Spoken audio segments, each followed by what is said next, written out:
Hello everyone and welcome to this brand new video of the opposition preview. I'm Dia and today we'll be looking ahead to the Chelsea game, which is a 12:30 kickoff on a Saturday. I'm not a big fan of that, and I'm also not really looking forward to this game in particular because Chelsea are a great side. But we'll be talking to Dan Childs from the Sons of Chelsea YouTube channel in a second. But before we do that, let's just talk about this game from Palace's perspective. Coming off a 2-0 defeat against Leicester, going to be a very tough game. Chelsea's got a very young side who are high in confidence, and that's due to their manager. I mean, Frank Lampard allows them to play freely, and you could see it by their game against Ajax, for instance, being 4-1 down and coming back 4-4 in the Champions League. That's just incredible. So it's going to be a very difficult game, and it's just one of them games where we've had a hard run of fixtures and we're slowly reaching towards the end of it. Another game where we have to stay focused for the entirety of the 90 minutes. Everyone needs to be on the A game for us to even have a chance of getting a result. It's going to be difficult. I think the last time that we managed to get a result at Stamford Bridge was around in 2015, and John Solarco was the assistant manager back then. So, and I think it was under Pardew as well. So that was ages ago. So yeah, it's going to be very difficult, but let's go ahead and speak to Dan and get his views on the game. It's been a solid start to the season for Chelsea whilst using a very young squad. So what's the mood like amongst Chelsea fans going into this game?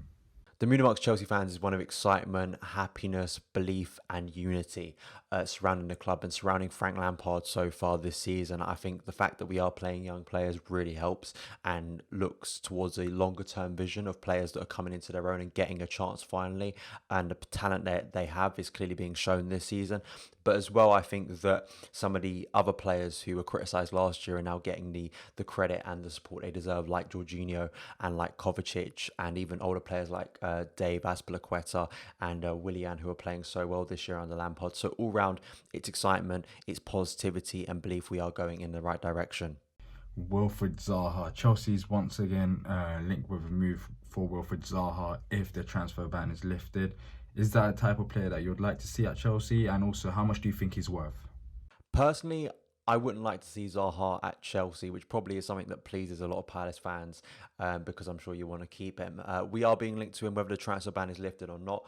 Personally, for me, the reason why I don't want Zaha at Chelsea is not so much because I don't rate the player. He's clearly a very talented player, and he's shown that at Palace. He's shown that against Chelsea in the past.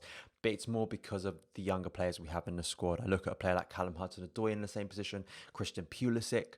And I think that we should be investing our time more in those players than spending a lot of money on the player who's already in his prime. And that's personally my belief. Whether Chelsea go for him or not is really not up to me. And I think probably you're looking at 70, 80 million, aren't you, in the current market? And he's a player that's just so valuable to Crystal Palace. So personally, I wouldn't want him, but he would be worth a lot of money and a hefty fee for sure. First names that pop into my head when I think of danger men for Chelsea are Tammy Abraham and Mason Mount. But is there anyone else that Palace should be worried about on Saturday? Definitely the names you mentioned there are definitely correct. I look at Tammy and Mason, and especially Tammy Abraham, who's just reached 9 goals in the Premier League and 10 in all competitions already this season, exceeding everyone's expectations in front of goal. Another player I'd mention is Christian Pulisic, who's come into fine form recently, scored a hat-trick against Burnley and scored against Watford 4 goals in his last 2 Premier League appearances, and will be wanting to get his first goal at Stamford Bridge for the club. So that is definitely a player to look out for. And as well, Willian, who's come into form this season. He was a player that a lot of fans criticised because of his inconsistencies and struggles, but he has found himself as a regular starter under Frank Lampard and is always worth a goal. So he is also a danger man who has definitely scored against Palace in the past at the Bridge. So my hope is he replicates that. So yeah, and as well at corners, I look at the likes of Kurt Zuma, who is yet to score this season, but is always a threat at set pieces. And every time he goes up for a corner, I hope this will be the time he scores. So in terms of physicality, that is also an area to look at for me. So those are some of the other danger men to look out for. We as Palace fans expect it to be a very difficult encounter against Chelsea, but where do you see the game being won and lost? I think, I look in midfield, we don't have Jorginho because he's suspended, but N'Golo Kante will come in his place. The problem is with Jorginho, he is the regista, he is the conductor in the middle of the pitch for us. So much of our play comes through him. Even if he isn't assisting like he was last Saturday, he is someone, look, the pass before the pass, he is so integral to the way we play. But even though he's suspended, Kante can come in, and we know the qualities of N'Golo Kante, a world-class midfielder, and as well Mateo Kovacic, who's been outstanding and really helps drive the team forward. I remember in a game recently against Newcastle where they sat deep, like I expect Palace to do on Saturday. He really helped drive the team forward in that second half. So he's a player to look out for, as sort of a danger man. And it's really about us not being done on the counter by the likes of Wilfried Zaha, and hopefully with N'Golo Kante back, we will have that ability to stop those counter attacks if he's playing.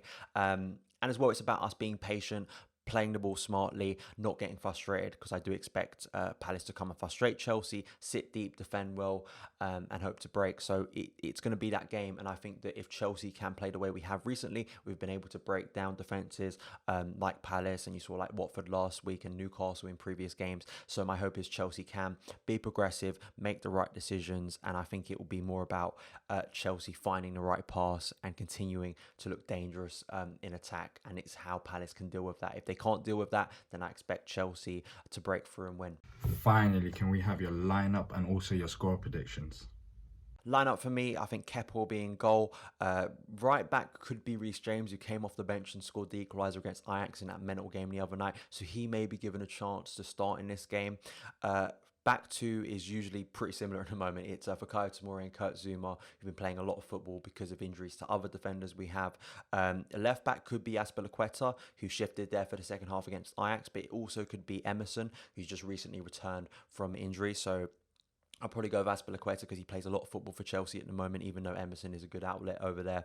Midfield three, I expect N'Golo Kante to start in midfield, and as well Mateo Kovacic and Mason Mount. Mason Mount could be out of an injury, but let's hope it's not too serious, and I expect Mount usually to start in that midfield three. And the front three, usually at the moment because of their form, is Willian on the right, Christian Pulisic on the left, and Tammy Abraham up top. So that would be my team going into the game. And my score prediction, I'm going to go for a 2-0. I think it's going to be a tight 2-0. Crystal Palace are really rigid, good defensively set up by Hodgson. I don't expect an easy game. I expect it's going to be one Chelsea are going to have to work to win. And, you know, I've seen Palace already this season go to Old Trafford and win. So it was always a difficult test against Palace, and they do usually show up with a good away support as well. So it's going to be a tricky game, but I expect Chelsea in the current form, as well goal scoring form, we're creating a lot of chances at the moment, and our players should be in good confidence at the moment. So I'm going to go over 2-0 victory. So that is my score prediction. Thank you, Dan. I appreciate that a lot. Once again, guys, if you have liked the video, if you have watched it, please like and subscribe. It'll help us out a lot, and also make sure to share the video.